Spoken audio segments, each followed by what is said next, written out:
Good evening, everyone. We're so excited for you to be with us here tonight. This is April Tribe Juke, and I will be giving great support to Dr. Mary Welsh. And we're so excited because tonight is another book launch. If you can believe it, we had one last month, and we have 3 more. Well, today is that part of that third. So, wow, we're going to have 2 after this. It's going to just keep coming and coming.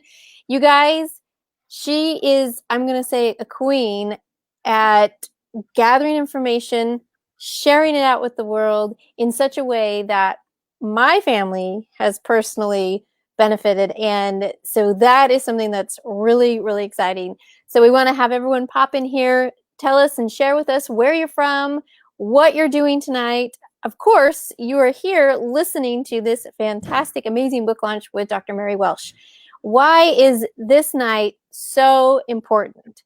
It's so important to have so many people understand the process that it goes through, that we go through when grief happens, when we lose someone that we love. And it is a journey, and it's a process for everyone. Well, Mary, she has experienced a lot of this firsthand, as at some time in our lives, we all will. But she decided to share not just what she learned and experienced, but weave it into a way that we all really can benefit in such a positive way. It's really incredible what she's done.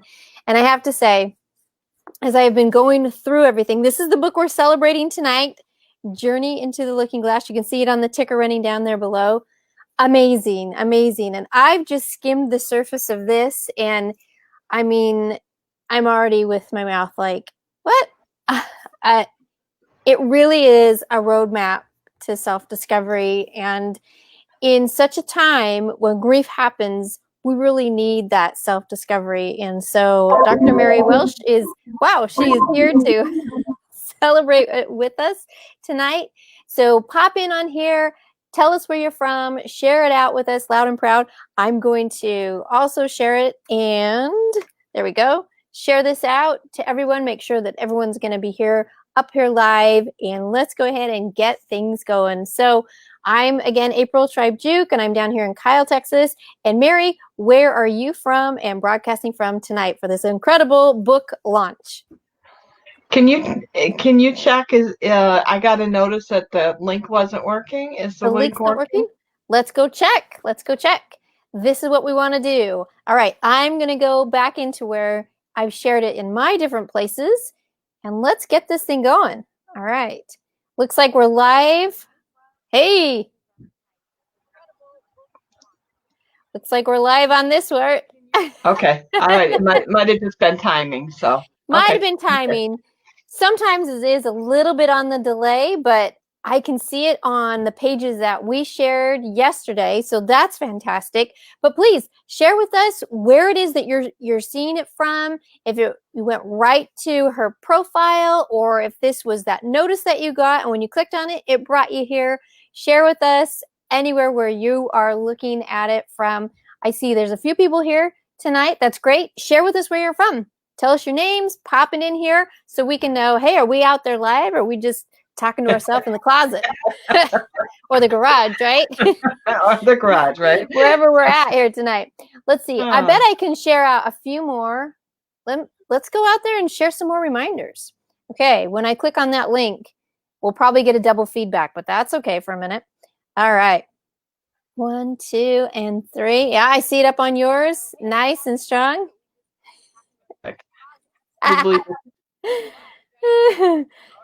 You can hear us. Okay. All right. There we go. And I'm going to share one more thing. Yep.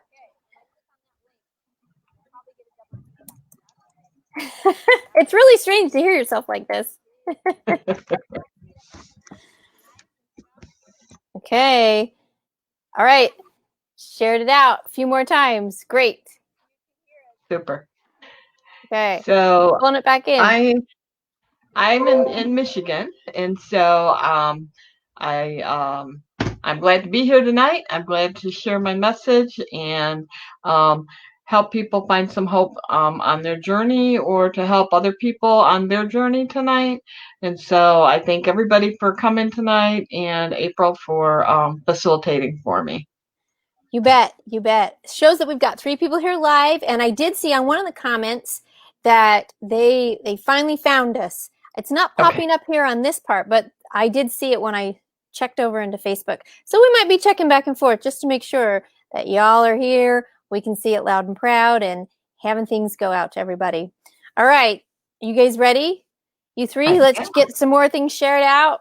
Let's make it work. Do you want me to share one more time? I mean, why Sure. not? Okay, Sure. we're going to show it again. So we'll get kind of a double feed, but that's all right.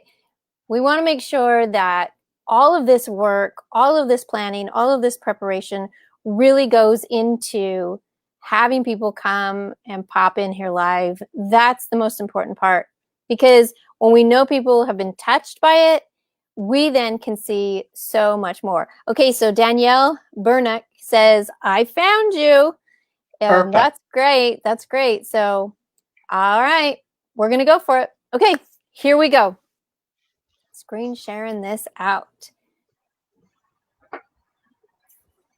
Okay, Mary, this book of yours, Journey into the Looking Glass, Finding Hope After the Loss of Loved Ones, really important. Really important. So, as you can tell on the pictures here, that when you're grieving, it's hard to see past the moment of time, and your emotions are raw, and you think that it will never get any easier. I won't say it'll get better.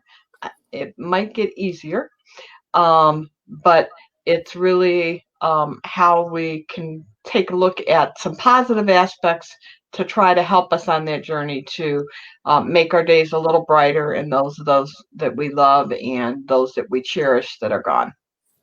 Right. The cherishing piece is really important, because I think when we have that pain, we kind of want to run away from it, and it's tough. It's really tough. Yeah. So when I started my grief journey, I realized that when I looked at life in the past, that anytime I came across any adversity or anything like that, that I always felt that I looked at the glass half full instead of half empty. So I looked at it from a positive aspect, and what could I do? And so when I started grieving the loss of my daughter Susie, who had had a lifetime of illness, and she was 31, and we lost her to sepsis. She got an infection. And she was a kid that rang the bell for Salvation Army. She did clothing drives, she did bake sales for the shelters. If she knew someone had a fire in their home, she would gather up clothes and go canvassing other houses to get items for them. She just was always one of those that gave back in the community since she was a little girl. And so when I looked at it, I realized that I needed to remember her. I needed to reflect on the impact that she had on me and that I had on her. And then I needed to recreate my life with her memory, a strong part of my future. I can't have her in my arms, but I certainly have not lost her. She's with me always.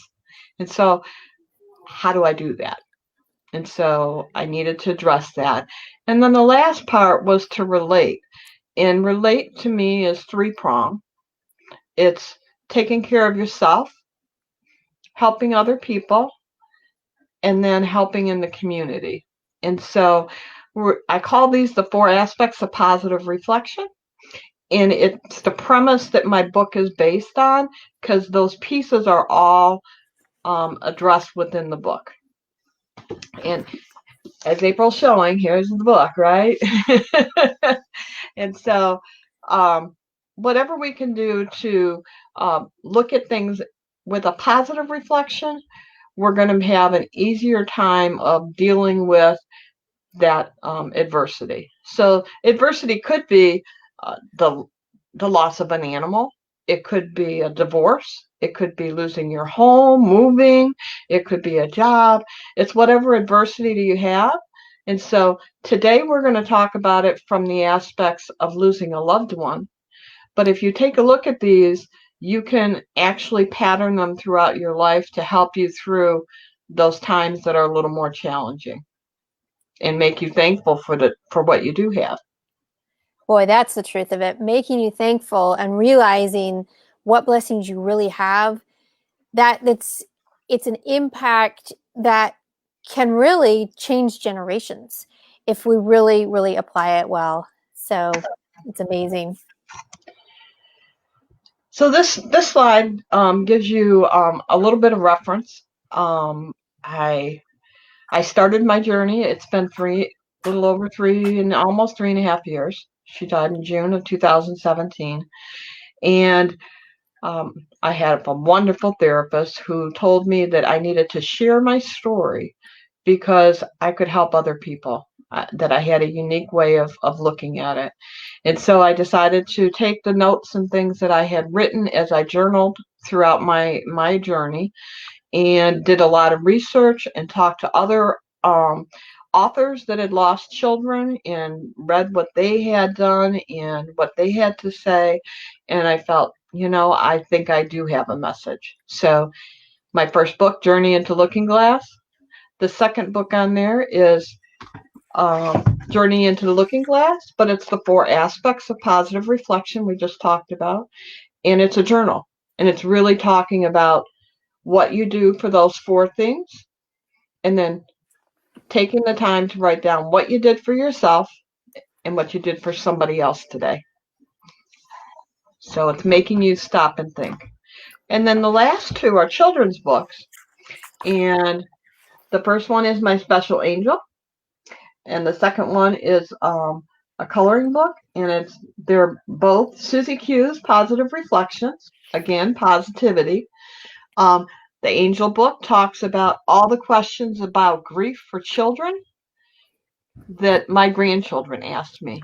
And so it addresses all those different questions and gives a really good dialogue starter to talk to children about their lost one. And then the coloring book is Good Characteristics and Positive Sayings. And we will talk about that a little bit later and how that fits into, oh, look she's got a colored in copy. Her kids have been busy. I love it. I love it. So we part of our relate is to give back in the community. We started a nonprofit called Susie Q's Kids, and we create comfort bags, and we give them to children that are in nursing homes. Oh my goodness, in hospitals. That might benefit the patrons if we had that kind of mix. It might, give them a little energy and a little boost. You can tell I take care of some older people. But in hospitals and shelters and foster care and kids that are grieving. And so it's our comfort bags that hold some goodies to brighten and inspire their day. Right. So that's our goal. That is the goal. And because we're talking about all this, I think it is time to give away a prize. This book right here. Yes. Journey into the Looking Glass, Finding Hope After the Loss of Loved Ones. This is the book that we're going to be giving away tonight, right now. Let me get off this share screen here, pull us up into this portion right now. And I'm going to check on all of the sites here to see who's here, who's watching. We've got Joseph here. We've got Nancy. We've got Antonio. We've got some people here. We're just not popping them up. I don't know why on the StreamYard, but I'm checking here because y'all are important and I can see you here. So who is going to win Journey into the Looking Glass? Okay. Who wants? I'm going to spin it. And it lands on Nancy. Gagnier. Gagnier? Oh, all right. All right. Wonderful. Thank you. I'm going to put down that name. And congratulations, there we go. Nancy. Congratulations, Nancy. That is fantastic. All right. Thank you so much for being here and popping in and I'm watching y'all. I promise we're not going to lose anyone on this great journey. So Mary shared a little bit about, the slices of all four of these books. And of course, tonight, this, I have to say, when I first got it, y'all see that? I was like, that's a little thick. And I was a little nervous, like, maybe I have to go through the whole thing. And then I opened it up and I was like, ah, brilliant. Okay. Can you explain a little bit? This is not to be feared. This is to be revered. It is amazing. It really is.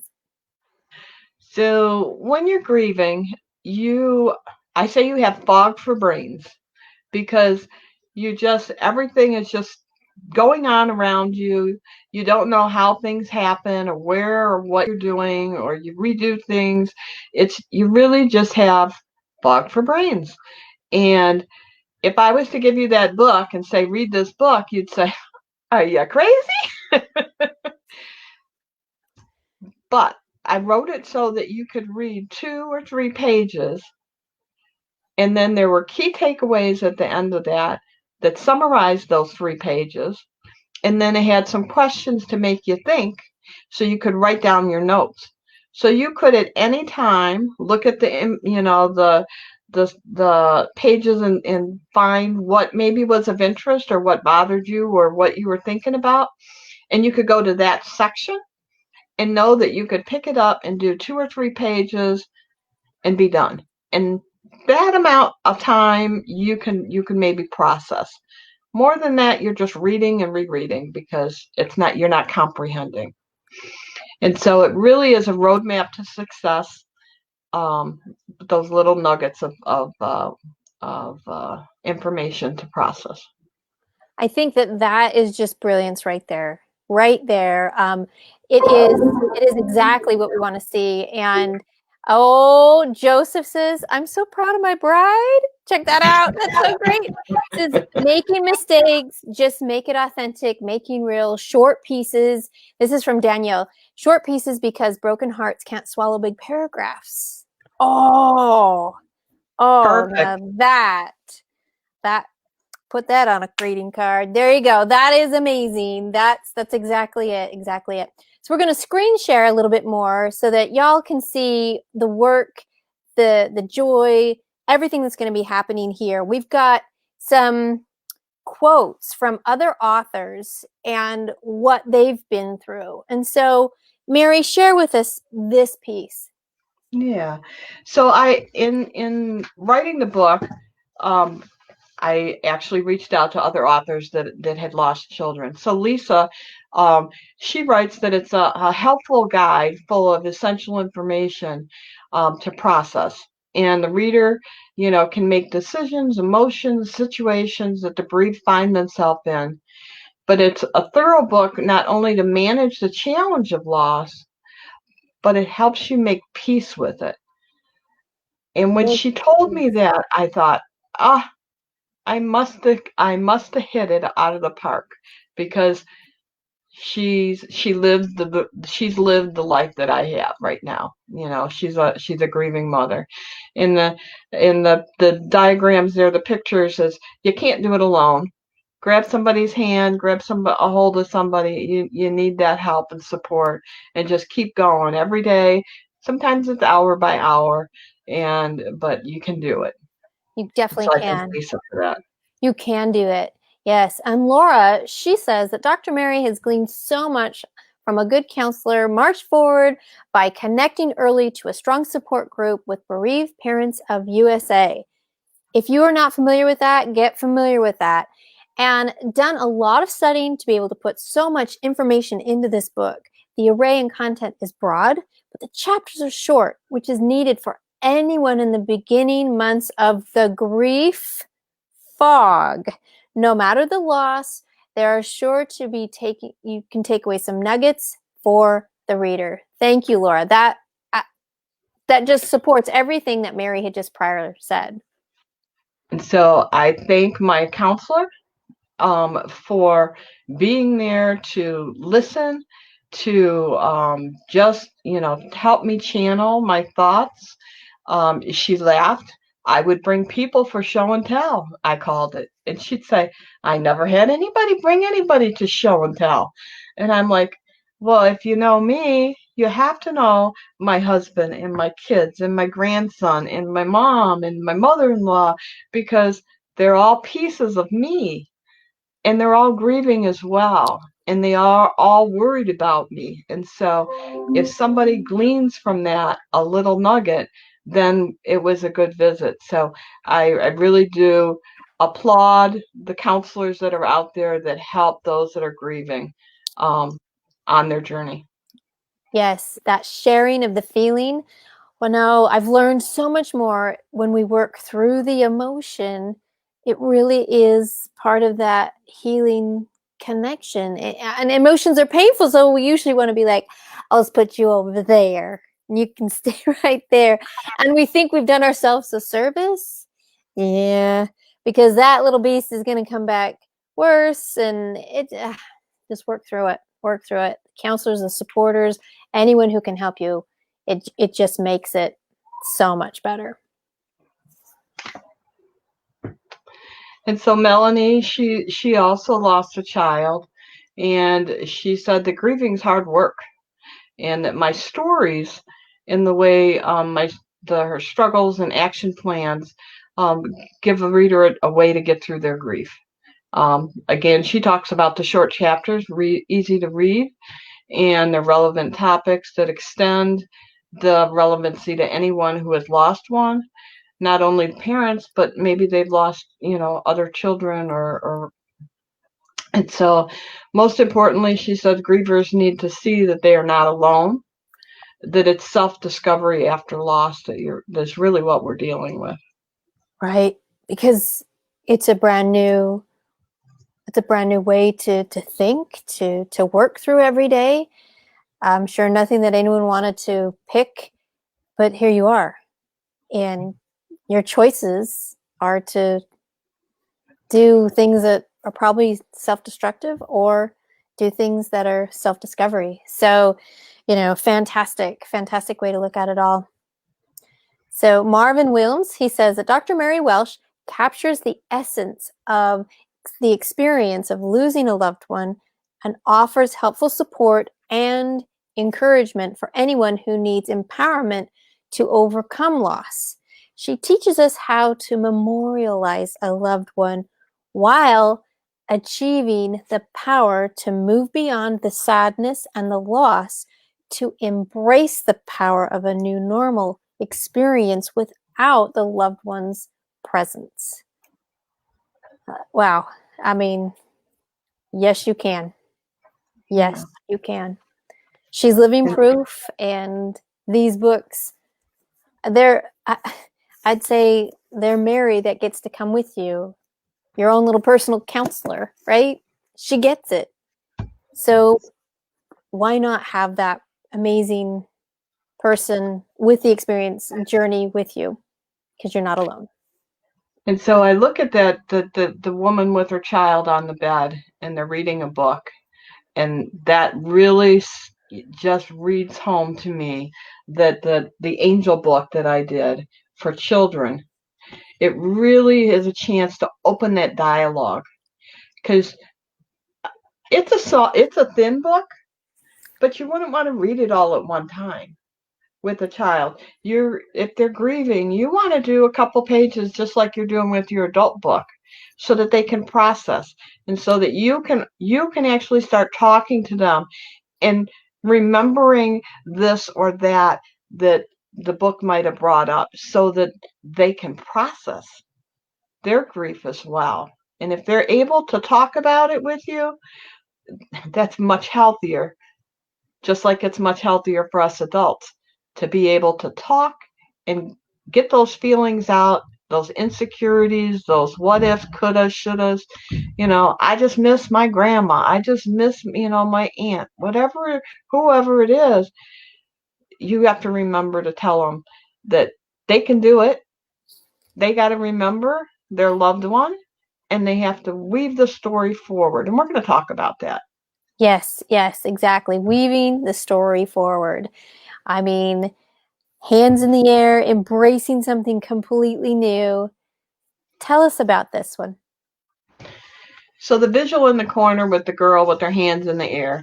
If you look at the books that I have, the 2 adult books, they have in the background, there's a young lady with her hands up in the air, embracing life. She's on the beach at sunset. And that's my Susie. It was on a trip that we were with, and she was embracing life.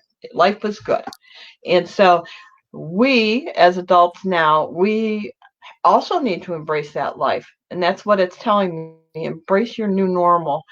And author Carrie Overbrunner says, that I took the tragic pain of losing my daughter and redeemed it into a powerful story of hope for other parents caught in the same experience.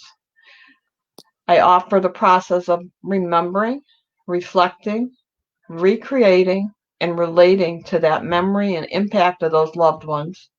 Those were those 4 aspects we had talked about. And she shows how it's possible to find positivity, some passion and purpose, in owning and celebrating our new normal. Oh, celebrating a new normal. That seems, when you're in the depths of grief, why I'm not celebrating ever again. No. But there's a way. So the writing process was really good for me.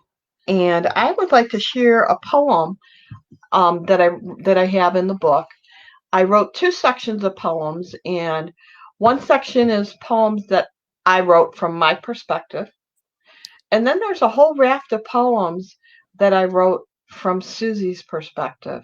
And they are to mom and dad and a brother and a sister and a cousin and a friend and a grandparent.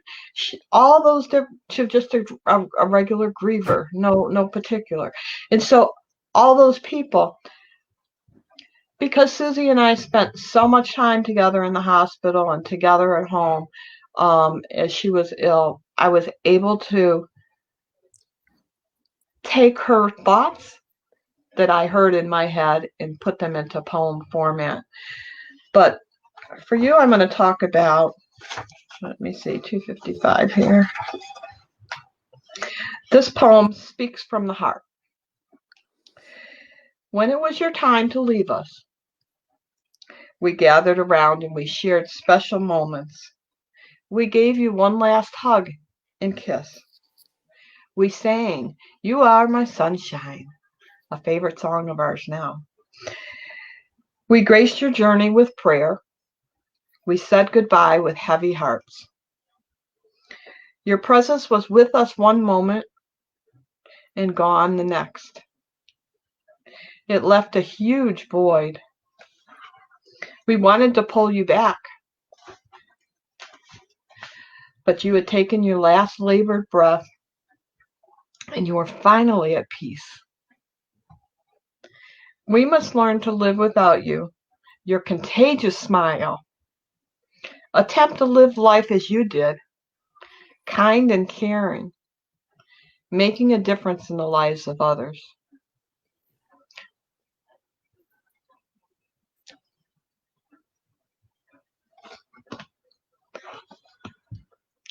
Ha! Our new normal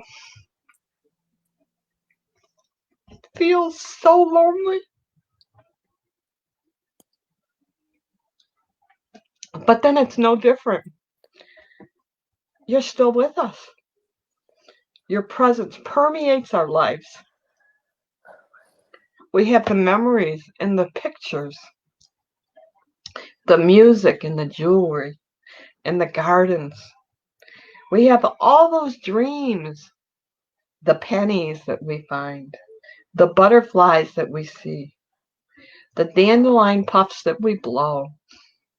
The cardinals are singing. We simply have to be receptive to feel, and your love envelops us. Thank you for gracing our lives here on earth and for continuing this journey with us here on earth. We look forward to the next journey where we will unite, because you got this and we got this too. So until we meet again, shine on, sunshine.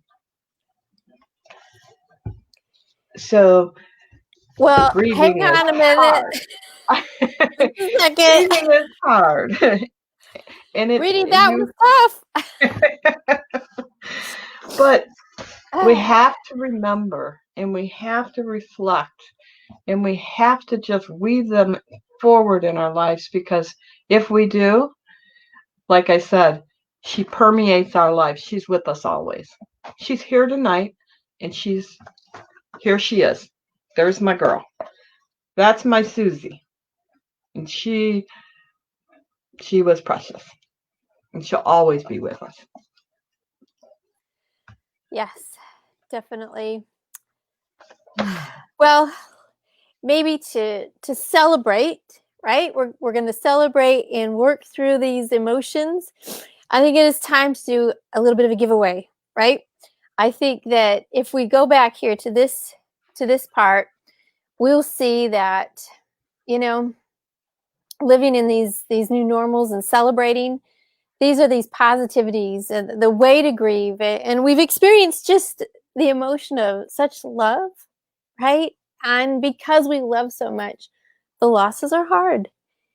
But remembering, reflecting, relating, recreating, these four aspects of positive reflection, that is what we're really doing. And in this book here, this is our next giveaway. This is it. And I would be excited to give this to anyone who's watching tonight. And I'm going to check on that to see who is popping up here. And, oh, excuse my squiggly voice. Sorry. It's, I love how I never met Susie, but through her stories, I know her. I love that. So I love the emotion that I'm feeling, because it's just this feeling of love. And that's a beautiful way to spend an evening. So I just, want to share that with you for sure. Okay, so our winner for the Journey into the Looking Glass Positive Reflection Journal tonight is Mary McBride. All Mary right, McBride. Mary. All right. Okay, so Mary McBride, this is yours. Dr. Mary Welsh will connect with you through private message, and she will get this out to you for sure. Okay, amazing, amazing. We've given away 2 books, 1 and 2, the big thick guy, and the way that we can write through this. We've got all of these things great coming together. We're feeling emotion, we're feeling love, we're feeling Susie. I mean, what more could you ask for in the night? I mean, amazing, really amazing. So, let's move into these 4 aspects of positive reflection. Share with us about remember. Yeah. So when we remember, there's good times that we had. There's bad times that we've shared. There's times that we're indifferent. It's just important to remember. And so those are those pictures that you look at, and it might take you, a long time to be able to look through a picture album. It took me a couple of years to sit down, and I had my my daughter's best friend came over and spent a week with me. And when she died, we had people just coming to the house, and it was 5 days before we had her ceremony. And they brought pictures.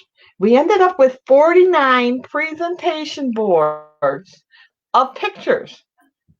And the we won the amount from the funeral home. They said they'd never seen so many pictures.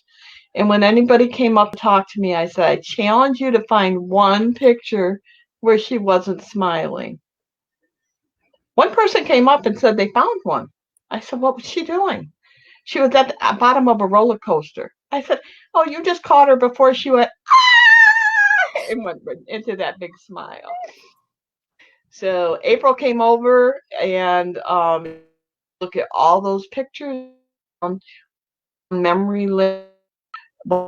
She and what she knew, she shared with me, and it was a good thing. But you have to do it at your own pace, and don't be afraid to ask for help. But we need to remember, because those are the memories that we have, and they're precious. And if we remember them, we can move them forward so we can create new ones where, maybe Susie loved to make Christmas cookies with her nieces and nephews. They still make cookies every year, and they still talk about Susie, and they make a plate for Susie. So we weave the story forward. So we need to remember. Yes, remembering and weaving that forward. Fantastic. So this is reflecting. And the people in this picture they're thinking. So what are they thinking about? What was the impact of your loved one on you? What was your impact on them? How did having them in your life color your life? Susie, we sang You Are My Sunshine. You saw her standing on the beach with the sunset behind her. We called her a ray of sunshine. So I have fond memories, and I reflect on those good times. And that's really important. You really need to do that. And by remembering and reflecting, we're going to move into recreate. And recreate is the hardest section for me. And I tell you this because the what ifs, the could haves, the should haves, the one more, if only, they can just take you down a rabbit hole. But what I tell people is we are the author of our life. When you read a book, you finish a chapter and you move on to the next chapter. Sometimes the character goes with you, and sometimes they don't. Or sometimes they show up in 3 chapters later. But we still have to have the next chapter happen. And so you are the author of your life. And how you look at life really depends on whether you're going to embrace the positive side, that cup half full, or if you are going to dwell on the negative. And the negative, it's not good. It's not good for you. It's not good for your self-care. It's not good for other people. They don't know how to help you. You can't move forward. And your loved one, that's not what they want for you. If my Susie was a ray of sunshine, how could she want me to be in a fog forever? How could she want me to have doom and gloom around me and just this negativity? Oh, she's on my shoulder pulling stuff off me, saying, "Mom, let's go. Let's go." So you're the author. I say you should talk about them. You should be loud and proud. You should say their name often. It'll make some people uncomfortable, and that's okay. It's your story. If they're uncomfortable, you'll notice and you can adapt. You can decide to change the dialogue, or maybe they shouldn't be in this chapter of your life right now. They can come back in chapter 4. So you are the author. You do what's best for you. Remember and celebrate. And I wrote down again, say their name loud and proud many times, because the other person that you're talking to is missing your loved one as well. And they're afraid to bring them up because they're going to make you cry. You know what? You might cry because they're not saying anything. And you might cry because they brought something up that made you process. But by processing, you learn and you move forward. So my husband and I, we love to travel, and Susie loved to travel as well. And so Susie had been sick, and we had planned a vacation, and um, it was 2 years in the making. We went on a cruise, and there was lots of things. It was my 60th birthday. It was my mother-in-law's 60th wedding anniversary. It was my mom's 90th birthday. Susie was getting better. Everybody had something, and there was a whole group of us that went. It wasn't until the morning of that cruise we were sure that she was going to go or not. And so I'm going to share that story a little later. But my husband and I had to get on that boat and recreate and leave home and all the pressures here and commune together in our grief to heal. And so that's what we did. We decided to be the author of our life, and that was what we needed to do. So never feel guilty about what you're doing, because it's really about what's best for you. Yes, what is best for you? That is really important. I know many people want to offer things, want to help things, want to, share things and give lots of advice, and that's fine if that is what is going to help for you. So I know this has 3 prongs here with relate. Yeah. This is that powerful part of, making sure you give back into the community. Did you want to read a poem prior to going to this, or jump into here? Um, you know what? I can read a poem. 1 second.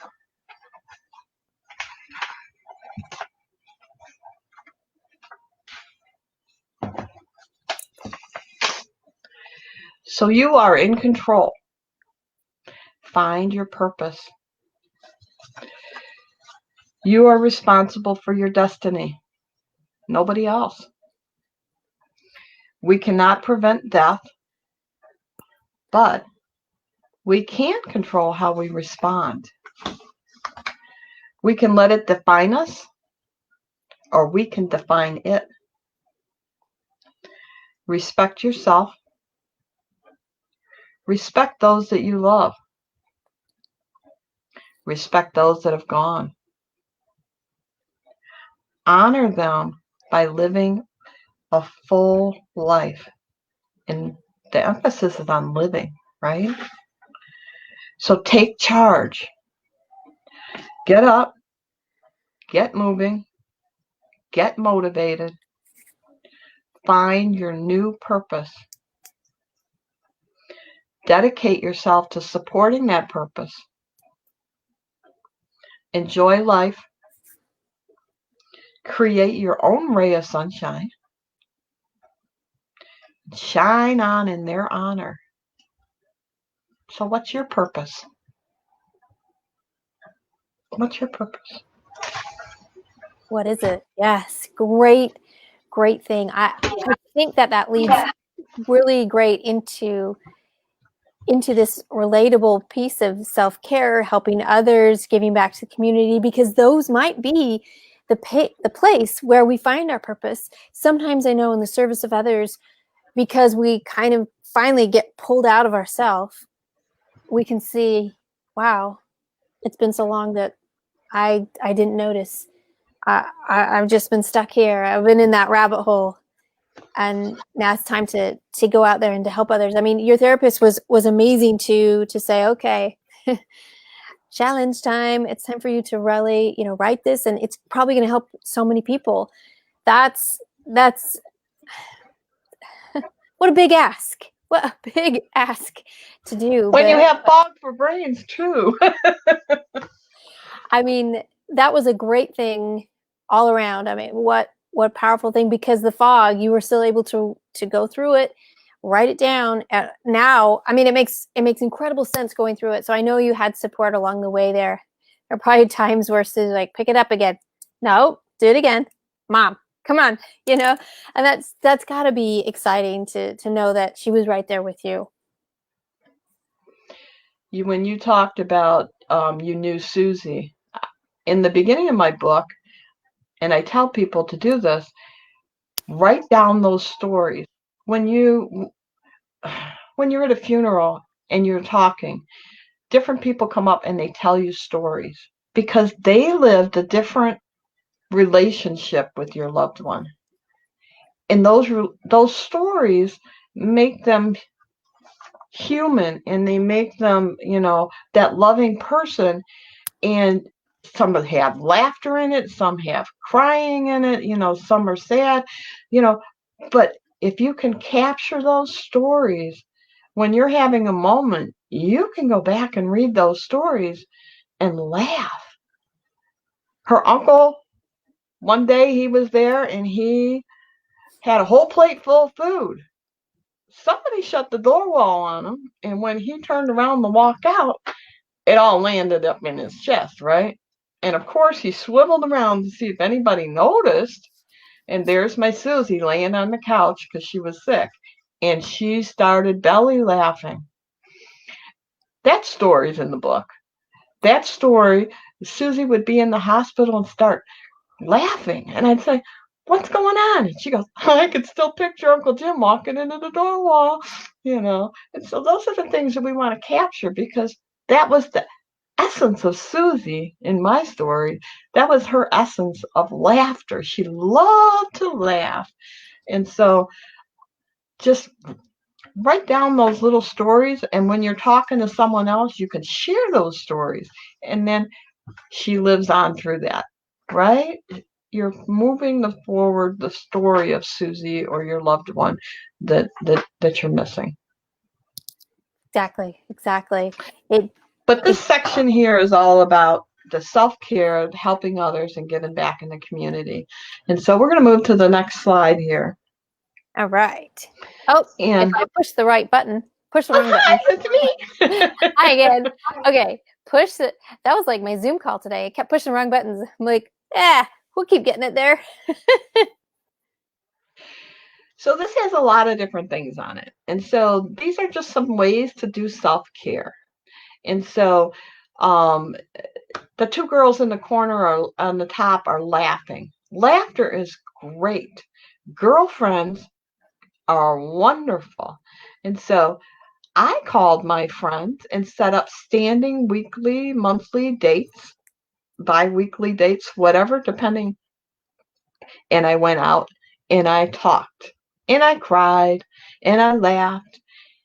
And then they started talking and they started, laughing and crying. And so everybody has a story. And so if I was just caught up in my own, I couldn't help anybody else. But it was really, I set up those meetings because I needed my girlfriends. I needed my dates with my husband. I needed our dates with couples. I needed to go out and talk. For me, that was how I healed. Other people don't like to talk as much, so maybe that's not their cup of tea. But you do what's good for you. The gal on the top, it's hard to sleep. Or maybe it's easy to sleep because you don't want to deal with life. And so realize that sleep is important. This is one I still challenge myself with. But, we have to look forward. The top there, we got beautiful scenery. Here in the middle, we got my two daughters and I on the beach. The bottom, I have my mom and I, and we went traveling together because she lived with us. She was 92. She just passed the summer, and she was a ray of sunshine as well. And so it's traveling was good for us. And so we still need to do that. However we do it, COVID's put a little damper on it, but that's self-care. That is self-care. Good food. It really doesn't matter what the food is. In my impression, it's more the talk, the meeting, the being together, the journaling, the exercising. The wings of transformation are born on patience and struggle. That butterfly says. So take care of yourself, because you can't help anybody if you don't help yourself. That is so true. So true. You cannot do it without helping yourself. So helping others. So me being here today, writing this book, talking, sharing my message, it's my way of giving back. And if you look at the pictures here, it's all listening, talking, giving a hug, the there's some sign there, support and guidance, all those different things, hugs. Is how can you give back? Because we're all human and we all need, that touch. It's whether it's a physical touch, an emotional touch, we need it. We need it in order to heal. We need it in order to take the grief from ourselves and feel better because we're helping somebody else. Our friends need to listen to us, our family, and help us.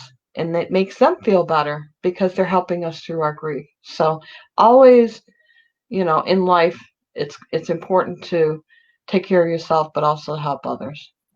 Oh, wow. Yeah. In serving others, there's so much that comes back that you might not understand, how on earth could it actually give back? But really, I think it's this cycle where you're giving out in some of that grief and the talking and that. And then as you start to serve other people, that the sunshine, the light, the amplification just comes back in, and it's magical. You get a different perspective. You receive something that you didn't know was going to happen that day, and it's a gift. So it's really, really a cool thing. And I mean, here you are giving back into the community in such an incredible way with Susie's Kids, one bag at a time. And I know these are your grandchildren here receiving these gifts, smiling, being happy. That's just a quick example of what is inside each one of these comfort bags. And I mean, how did this whole story come about? So we are the family house. The friends all come here. Everybody congregates here. We have a swimming pool. When Susie passed, her birthday came around, and we had two choices. We could not celebrate her. We could, be in pain by ourselves. But we had others in the family that wanted to be with us, and we wanted to be with them. And we couldn't throw a birthday party for Susie, but we could celebrate her. And so we called it a celebration of life. And I said, when Susie was younger, she had a friend who was a foster kid, lived on the block, and she had all her things in a bag, a black garbage bag, really.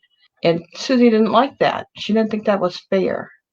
And so I said, you know what? Let's everybody come, bring whatever you want. I'm going to get a bunch of bags, and we're going to put the items in the bags, and we're going to take them and drop them off to a local a foster care agency here in town. And we're going to make a difference that way. So they came. They came.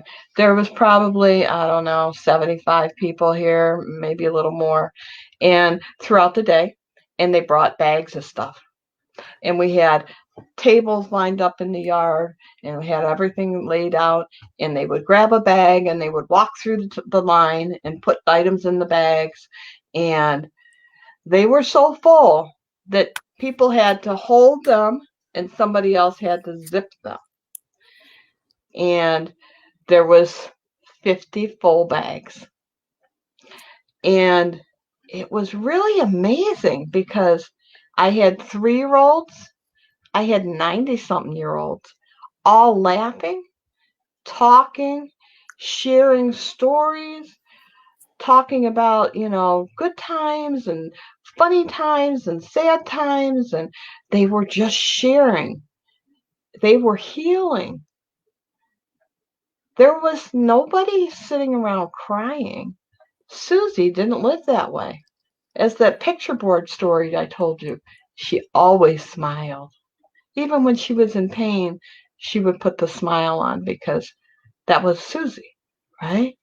And so I said that was the day the nugget was born, that day, for our nonprofit. And we brighten and inspire the lives of a child, one comfort bag at a time. And those are my grandchildren because I give the bags to other nonprofits that deal with kids in hospitals, foster care, shelters, kids that are grieving. And they're all deserving kids, but they're all in a protected environment too. So I don't see them. So my grandchildren were happy to get these bags and to be my spokespeople for the nonprofit.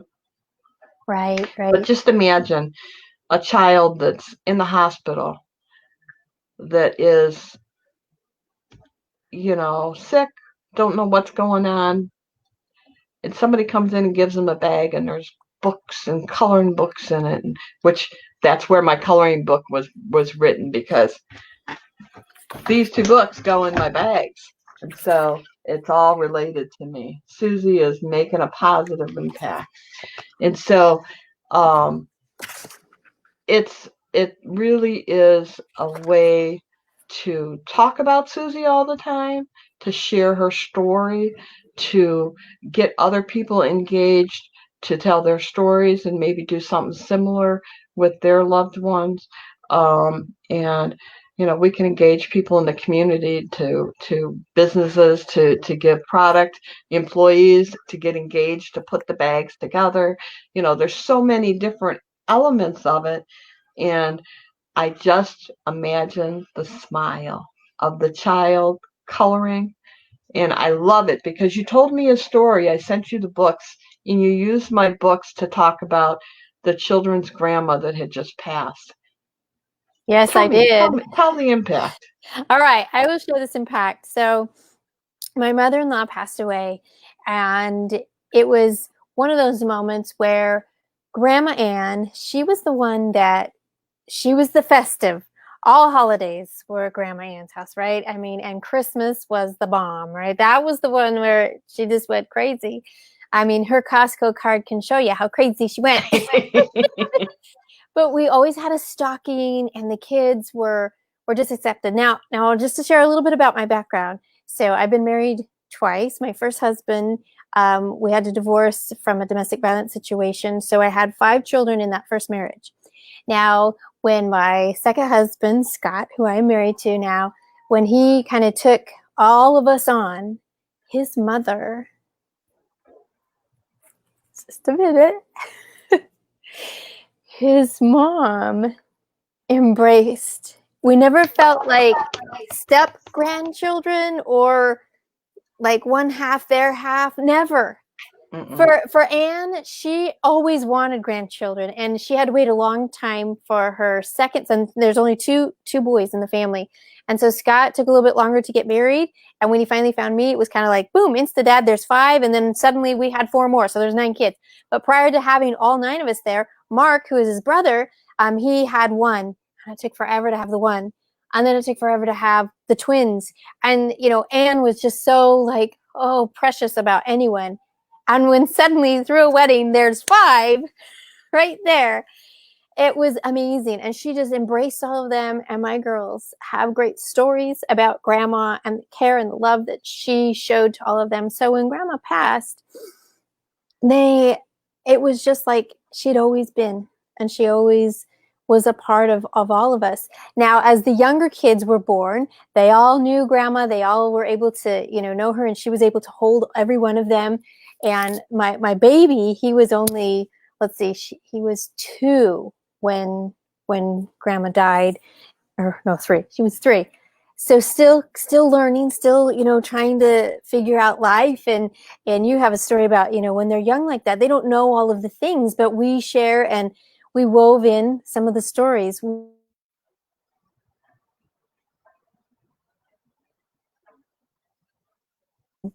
We were so excited to share about so many great things, and we had discussions, we had tears, we had just joy as well. And my 7-year-old, who is deaf, she globbed on it, said, I'm going to color. And she picked the book. She picked the ones that, of course, have all the girls, has Grandma. The boy ones, she said, you're saving for the boys, for Rhett and for Scooter. You can draw on those, but I'm going to draw on these. And just, we ended up having a conversation. These are not sit down, get through the book for the night, read, kiss, hug, go to bed. No. If you're going to crack this open, prepare for some time. And that's the beauty of it. And it was really, really special. In so much it inspired us to recreate an event that Grandma Ann always did around the holidays, especially around Halloween, because 6 of her 11 grandchildren are born in October. And so, Whoa. yeah, amazing. So Grandma Ann, instead of trying to have a birthday party for all 6, she just did one big party. We went out to a farm, picked pumpkins, slid on the slides, did the little train, all the things that go with a harvest festival. And after she passed, and we had a big move, we hadn't done it for almost 5 years. But this year, after reading these books, I'm like, you know what? What are we waiting for? We can still do this in her name and in her honor. And, all of the I'm a student, and I learned, and I'm like, well, we need to apply that into our lives. That's a great thing. And so we did. And so I'm very appreciative, because it just has opened it up so much more now that we're preparing for Thanksgiving and we're putting out the little extra festive things. And they say, oh, this is something that Grandma Ann would do. That's something that Grandma Ann would do. And I'm like, you are right. Because they're like, Mom, you don't think of those things. Like, you're right. I'm not a party person. I like to attend a party, and I can plan the food for a party. But the Chotsky fun stuff, the festive stuff, like, she was the one that came in with the blinking lights, right? And the reindeer. Like, I'm like, oh, yeah, that would be a good idea. She sounds like me.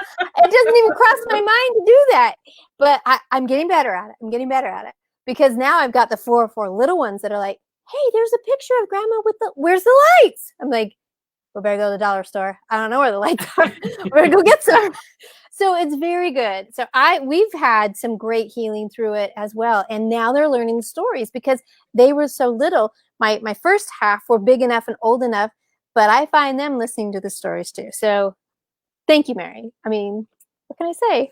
You Oh, see thank how it you. impacts you all? That's exactly what I envisioned that would happen if they take the time to read the book with the child that's grieving, and they'll end up. I'm sure they ask you to go back to it. Oh yeah, I have to hide them. Well, I had to hide them for tonight. I'm like, I got to know where they are, so I had to hide them in here. And now that we're halfway through. So once this book launch goes on, and then I can really pull them all out again. We'll go from there. So yeah, fun times. And I have to say, I mean, now it is time to give away, right? These are the 2 that we're going to be giving away. I'm going to do one poem for you. Okay, do something first. Before we do that. All right. Leave it to Dr. Mary. Follow her lead. So, you talked about their grandma, Mm-hmm. right? And I've talked about my Susie, and they are special people.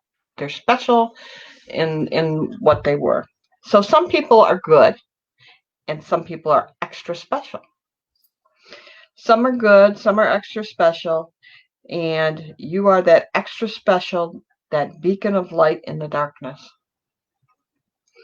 You've always reached out with a phone call, a card, or a visit. You took up collections for those in need. This poem was written to my daughter, okay? You shared your time with others to teach, to mentor, and support them. You provided love and support to those that were hurt and suffering. You made others feel loved and important. Your smile made others smile.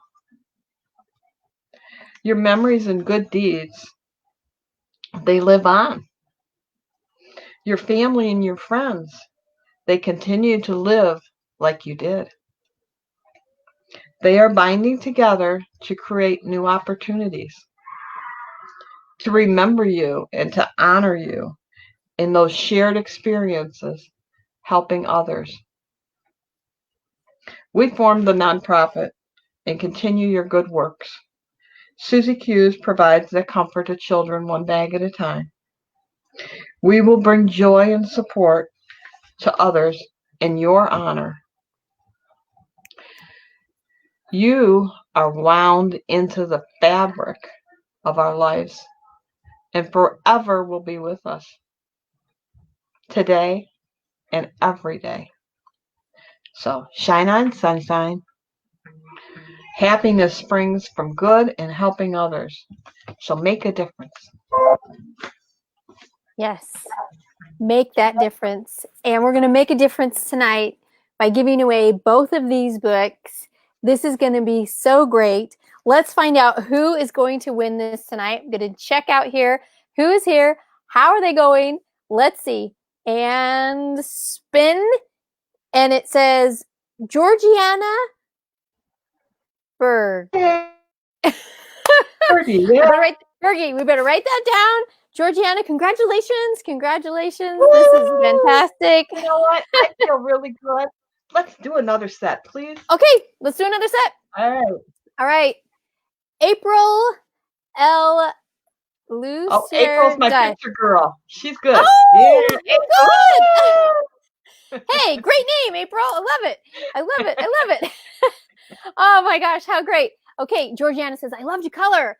So everyone says, shine on, sunshine. Woohoo. Love this. This is fantastic. You guys are all over it. Wow, fantastic. Thank you so much. And the night's not over. I mean, that's two pair. So we got Georgiana and we've got April, and books for you. These books right here. Awesome. Awesome stuff. Wow. So the night's not over, but we're getting towards the end of this, and we want to make sure that you share, you know, everything that's happening. This comfort bag, the two special angels, we just gave these books away and twice. So would you like me to skip to the next, or do you want me to stay here? What would you like me to do? It just shows, that picture just shows that children grieve in all different ways. Some will just be real quiet, and some will cry. Some will just be clingy. Watch your child, because they need you. They need you to be able to share that story, share that dialogue. So I know they went to a good home. They did, yes, for sure. Definitely, definitely. So this is the hard slide. Okay. So I have a whole chapter in my book about what if. And I tell people, you know, you have to give yourself a break. You did your best. And, you know, in the corner it says, you know, wake up every morning and tell yourself, I can do this. Because there's some days you just don't want to get out of the bed. It just is. But the only way that we can truly move forward is to forgive ourselves for any perceived slights that we have, any indifferences, any faults. We have to challenge those negative thoughts, because they can tie us down. Their death was beyond our capability or our capacity to make a difference. It was their time. And so I'm going to read a couple of my what ifs out of the book, and I'm going to challenge you to look at it from a different reflection. And I call them what if, but I did statements. And so take that negative out and put that positive, but I did. Okay, so what if we hadn't spent enough time with her? But we did, in good and in bad times. Always with love, understanding, caring, and hope. We loved her. We afforded her the space needed as a young adult, although we were there to help and support. We understood her desire to not be seen as that sick kid. It wasn't defining her. She wouldn't have it. It was not who she was. And she knew that we loved her and she loved us. And so I could have took that negative what if and just dwelled on the negative aspect of it. But by doing the but if statement, but I did, I ended with, she loved me and I loved her. And we had done things. Hi. So let me tell you another one. What if we hadn't taken time to travel and enjoy life? But we did. And we had fun. We have treasured memories that are going to last us a lifetime. We loved her. We took trips. We planned celebrations. We enjoyed ourselves tremendously, making beautiful memories and forgetting the future for the moment. We knew we had pain in the future. We knew there were still going to be issues in the future. But we'll put that away for today because we were going to enjoy the moment. She laughed and enjoyed herself and us. And she knew that we loved her, right? And she loved us. So you see how that it just puts a different spin on that what if. And so I tell people to write down their what if statements. Just write them all down. And there's a place in the book to do it. And then go back and say what you did. I'm not going to read from the book right now. I'm going to tell you one. She was in the hospital a lot. And the doctors, there were issues that they couldn't solve and different things happening. And what if I had argued with the doctors? Would she still be here? What if I had taken her, the day before? Would she still be here? What if I had only done this? But what about? Oh, if only one more time. You know what? I did. I fired doctors. I got nurses off her case on the floor because they didn't gel. We went for second opinions, third, fourth, and fifth opinions. I was always by her side. I loved her and she loved me. What am I beating myself up for? It was just her time and I had no control. I had no control. She had another purpose. She was a medical assistant, and she was in an office one day, and a lady came in with her baby. Baby was in definite distress. Susie took the baby from her, and then they whisked her into the room, and the mom followed, and the baby died. Susie knew the baby wasn't breathing. She said, "Mom, no mother should be holding their baby when they die." She absorbed that. I strongly believe that she's up in the heavens and she is in the nursery and she's helping all those babies up there. That's my picture in my mind. She did what she could, right? She lived her life the way she wanted to. It was her time. We have to remember, reflect, and recreate our lives and always just give back because that's what she did. That's right. It's exactly what she did. Yes. And that's a beautiful story to think about that, because when babies are lost, they rise to heaven, and they need those special angels to be there, comfort, give, and share forth. I mean, beautiful, beautiful image. That's just So beautiful. she didn't have a chance to have babies here, but she took care of nieces and nephews, and she was, that great aunt. And she took care of children. She loved children. So I just picture that. And it makes me Right. smile. It does. It does. So This, do you see the difference of what if and but we did? yes, definitely. Oh my goodness. The rabbit hole of despair. You never know what's going to trigger you. Something on the TV, a music playing, a picture, a thought or a memory. You never know. And so I tell people, and I had my list, make your call list and just dial. As soon as you start feeling that rabbit coming out of the hole, start dialing people. Because you can play with that little rabbit, but you don't want to go in his home. And so I called my sisters, I called my friends, anybody, whoever was the one to pick up the phone, and I would say, just talk. Just talk. and and then they would start sharing the stories, and then there would be a little laughter, and the tears would stop, they would subside a little bit, and it was my way um, to address those triggers. And so, every once in a while, you're going to go down that rabbit hole, and it takes a long time to come out.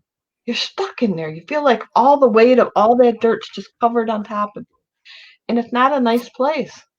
It's just not a nice place. So my brother answered the phone one day. My sister-in-law wasn't home. And I said, just talk. And he started asking me if I was going to therapy and if I was taking my medicine. And I'm like, no, no, no, no, no, no. Just talk to me. Tell me a story. And he told me the plate of food into the chest door wall story. And I started laughing because I could see my daughter just belly laughing thinking about it. Laughing when it hurt her stomach to laugh so hard, you know? And it kept me from going down the rabbit hole. And at the end of the conversation, he said, I got what you needed now. He said, I didn't know how to help you. I hadn't explained it to him.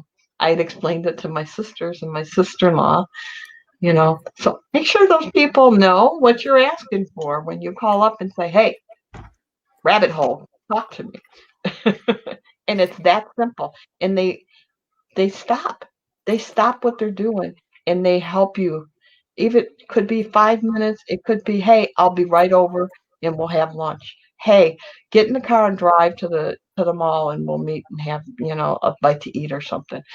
Whatever it is, just don't be afraid to ask for help. Get that call list. It's really important to keep you from that rabbit hole. Agreed. Agreed. So the power of a story is something that everyone has. And when we have that loved one, and if we've lost anything, this is something really, really important. So that's not Susie holding that little teddy bear, but oh my goodness, it makes me think of her. It makes me think of her.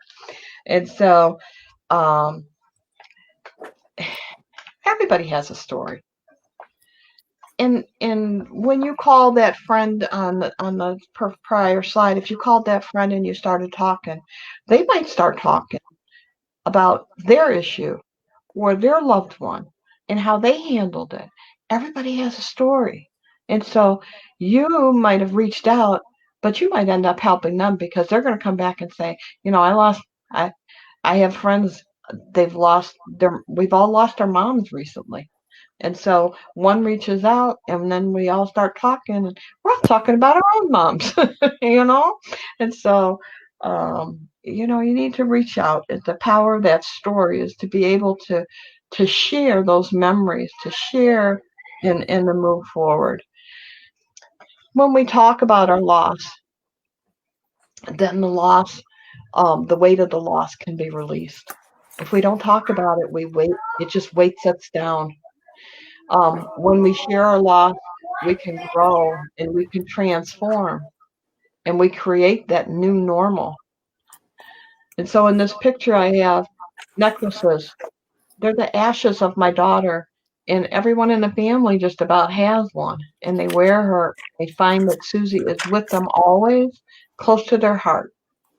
The hands there, my mom passed away in July, and she never got over losing Susie.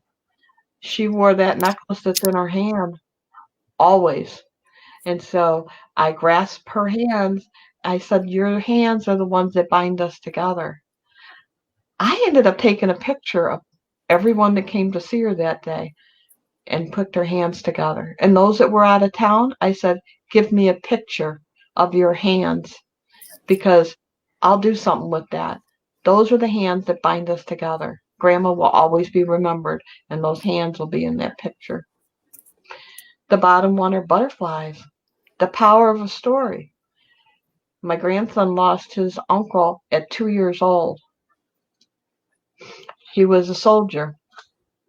And so we go by the tank arsenal, and he was about 4 at the time. And he says, oh, Uncle Keith drives the tanks. And I said, he still does. And he put his little hand on his hip in the back seat. Said, oh, no, Nana. Oh, no, Nana. He's an angel. And I pulled off the side of the road and I said, yes, he is. But he has a new job. What are you talking about? I said, his job is to be in the tank and to protect the soldiers. So he's 6 now. When we go by the tank arsenal, he will always say, Uncle Keith's in the tank. He's he's the angel and he's protecting all the soldiers. It, weave the story forward. Weave it forward. Beautiful. We realize Uncle Keith, there's Aunt, you know, we found 2 before, but now every time we go for a walk, there's always 3. There probably was before, but we didn't recognize it. But now we do. Yes, exactly. Now you do. Now you do. Creating this visual of the family where life begins and love never ends. So beautiful, so true. So I tell people, what's your visual? You need a visual. So people ask me, well, what's your favorite memory with Susie? What makes you happy? What makes you sad? And I tell people there's a visual. And so we went on. I talked about the cruise. So there's my nautical Susie up there. We talked about another trip where we were standing on the sunset and she's got her arms outstretched. We talked about the value of the song "You Are My Sunshine." Little did I remember that on one of those trips, we got up into karaoke, my mom and my sisters and my girls. And what did we sing? You are my sunshine. I didn't remember that, but it makes perfect sense.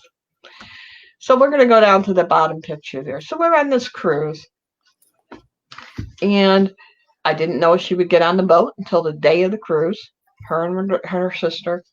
And she did. And she had some good times and some bad. She was struggling a little bit. But she chose to do one excursion and she wanted to go jet skiing. So mom and dad and 2 other sisters and her, and we all went jet skiing. Now, that's not her picture, but it makes me smile. Um, because she had the hair whipping in the wind. It's flowing. She's laughing. She's having the time of her life.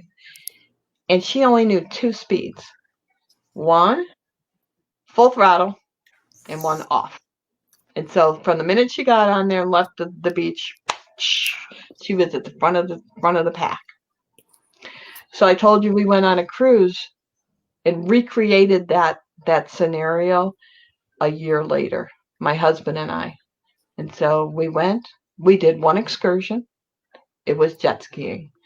And we're on the water. My husband's ahead of me. And I'm flying on the water. I'm going a little faster than I normally would, I think. I'm laughing and I'm crying and I'm talking and I feel so close to my daughter. Her presence is just surrounding.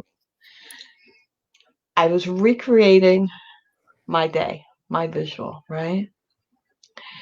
Well, I went around the corner on a wave and I lost it. And I went up in the air and I did a graceful ba-boom, ba-boom, ba-boom, ba-boom, ba-boom, ba-boom, ba-boom, 6 somersaults in the air. And all I heard in my head, oh no, Mom, it's not your time. Go back. Go back, Mom. I hit that water. That's hard water. Water's hard. I broke 6 ribs that day. She wasn't a pain when she was alive, but for about a year, oh, did she give me a pain in my side. Every time I thought of that day. I mean, what else could you do? But I created my story. I created my visual. I loved that day. I loved that we had that time together. I wove it forward in our new scenario and created a new memory. And so fast forward a couple more years, and Grandma Shirley, she passes away. She fell and hit her head, and we hospiced at home. I'll go back one more. Oh, got it. Oh, I lost my mouse. Oops. Found it. There we go. So we're in the corner down there, and we sang "You Are My Sunshine" on her deathbed. And my daughter, who's Angela, she's here, and she said, "That's not great. That's not Grandma's song." I was like, well, come on. It's all about the visual. Give me your story. Tell me what it is. Create my visual for me. She says, okay, here we go. Grandma, no more walker. No more pain. No more memory issues. She's gliding up towards the pearly gates. And in the distance, she can see her mom and her dad. Her smile is radiating. She's just happy. She sees her precious Nana. She has 2 husbands. I don't know what she's going to do there, but they're waiting for her. She's got all her brothers and sisters. She has her friends. And at the end of the line is her precious granddaughter that went before her. And my Susie, when she would get excited, did like a real skippity-doo dance. She'd get so excited. And she's at the end of this line, and she never liked to wait for anything. So as Grandma got closer, this is the visual Angela gave me. Susie cut in front of everybody, got to Grandma, grabbed her arms, grabbed her hands, and started skippity-doo dancing. And I'm walking on sunshine. Oh yeah, I'm walking on sunshine. That's Grandma's song. That's on her headstone. She was a fantastic woman. She's walking on sunshine. And so when I think of my sad days where I miss my mom and I miss my girl, all I have to know is they're together. And you know what? And they're up there singing and dancing together. And they're waiting for us. We'll be there one day. Not too soon, but we'll get there. But they're walking on sunshine. So what's your visual? How did you weave your story forward? How do you make that their essence permeate throughout you and everything that you do? Yes. How do you do that? Weave that story, bring it together, bring it up. And I mean, that's this next step. It goes right into it so well. Yeah. The thumbs up, the story about bringing it all together right here. So that is Susie up in the corner. She's got her thumbs up. She's got a I Love the World t-shirt on underneath that hoodie. She always had that big expressionable smile on her face. And when you take a picture, what do you say? Cheese? No, not in our family. We say Susie. And when we say Susie, we think of her.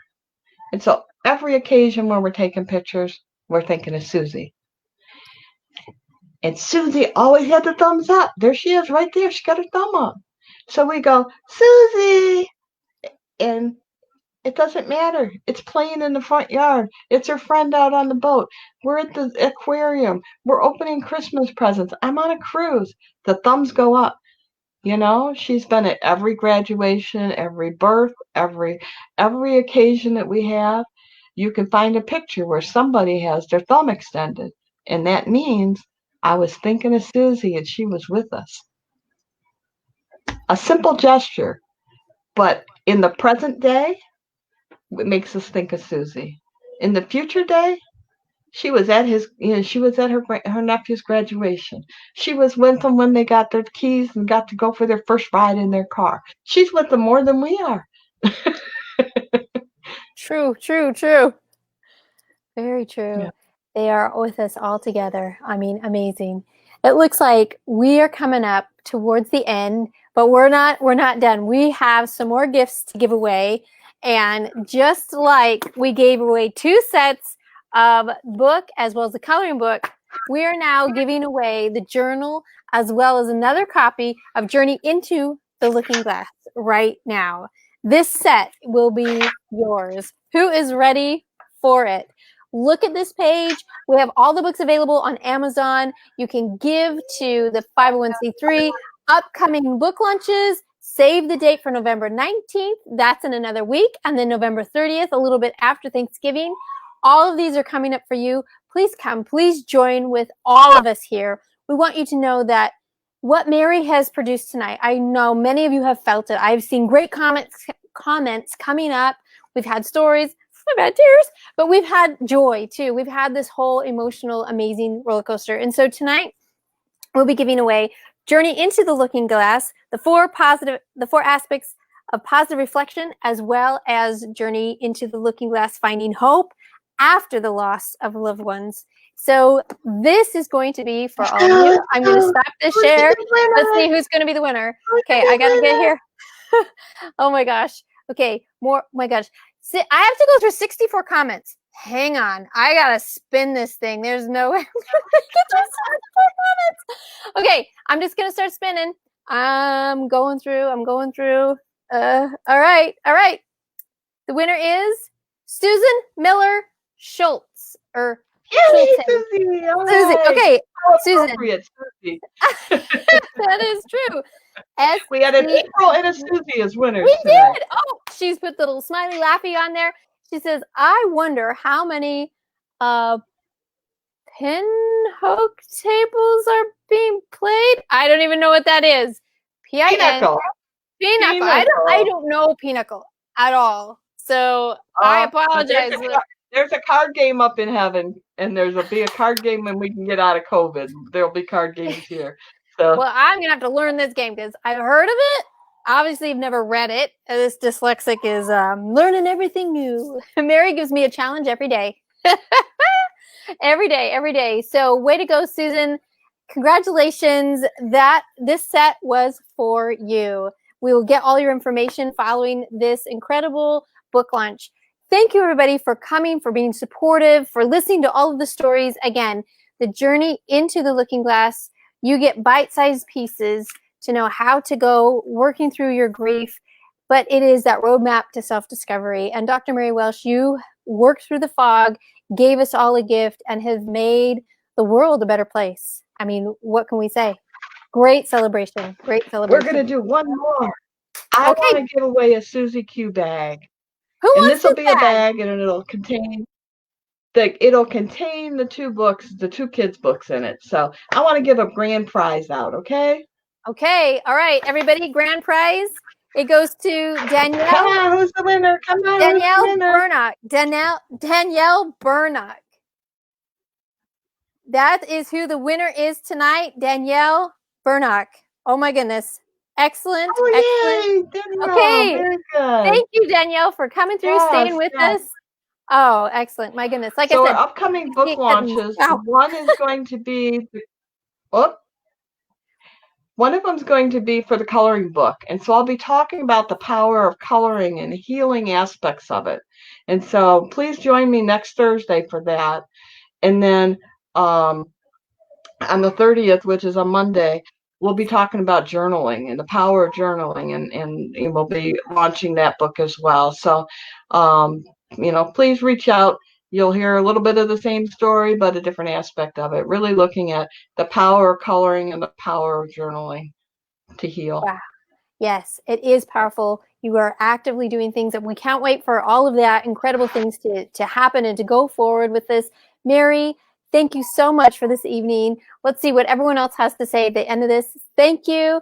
Jess says, thank you. My great cousin. Bobby says, lots of love, Mary. Georgiana says, thanks again. Great job. Danielle says, woohoo! She's excited that she won. And fantastic, everybody. Fantastic. This has been an incredible night. And I know times, people's feelings, hearts, things have changed just during this time frame, this event. So pick up your copy today, and Amazon is right there. For all of those winners, please write a review, share it out there loud and proud. The more that people have that review, the more Amazon also shares it. And we want this positivity to radiate out. So please help Dr. Mary Welsh on all of her activities and everything that she has done. I'm going to tell you that the books are all available on Amazon. But if you want these two books, reach out to me, and you can do it on the website, or send an email to Dr. Mary at SusieQsKids.com, and I'll get it. But I'll sell these to you for $20. And with your purchase, you can help a child, but I'm going to donate a set to Susie Q's Kids as well. So buy one, donate one for $20. You get the set of books, and another child gets a set of books as well. That is fantastic for the holidays. Look, she's already offering her own little Black Friday. I mean, on a Thursday night, right? She's getting things ready. The holidays are coming up. So listen to that deal. If you purchase this for $20, then it automatically is going to be going to help someone else. So helping 2 sets of children through grief, through tragedy, through all of these things that they might be suffering from. And that can heal a whole generation. And we're talking in that type of healing, if a generation is saved, society is saved. So think about that. Think about that, everybody. All of our kids are grieving right now. They're all grieving their school, missing their friends, not being able to do things. They could have lost an animal, a dog, a cat. They're touched by it, even if they haven't lost a grandma or an aunt, or a loved one at this point in time. But it might help them help a little bit with their healing. And I saw one quote, and I'm going to give it to you today because I read it today and it must have meant something. It says, "We hold the keys to our happiness, but our angels guide us to the right doors." So listen and feel, because your angel is with you always, and they'll help guide you on your journey. Well, I needed that tonight. Thank you, Mary. Thank you so much. Thanks, everyone. It was really a pleasure. And April, thanks for sharing your story and sharing the impact and just being that beacon of light. You bet, Mary. Anytime. We'll see y'all. Thank you. Bye-bye.